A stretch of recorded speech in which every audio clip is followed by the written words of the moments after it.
मणिपुरी साहित्य परिषद हैलाकांदी डिस्ट्रिक्ट कमिटीना ओजा युमनाम नदिया चांद सिंहना लेखिदबदा अवाबा फोंदोखरे।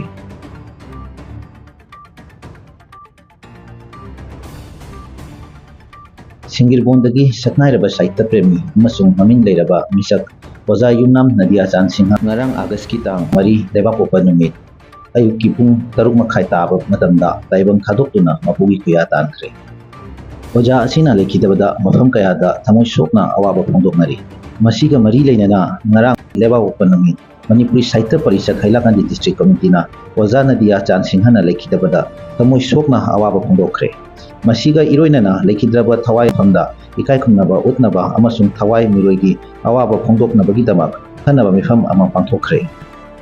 मसीगी अवाबा फोंदोकपगी मिफम असिदा लोपसीगी मरुओइबा मिहुतसिंगना सरुक याखी। मिफम असिदा तिनबिखिबा सिंगदी मोइरांगजेम देबो, के सोपोन, एच मनीसना, के चंद्रशेखर, एन विश्वजीत, हेमंत सिंह, डब्ल्यू शैलेंद्र, नोनी बाबू, विरजित सिंह अमसुंग नंद कुमार मैसनाम। मिफम असिदा तिनखिबा पुनमकना लेखिद्रबा ओजागी पुंसी अमसुंग महाकना तौबिरमखिबा थबकसिंगबु निंगसिंखी अमसुंग साहित्य परिषद असम की वाइस प्रेसिडेंट कोइचम सपोन्ना लेखिद्रबा ओजागी पुंसी वारी मयामदा ताहनखी।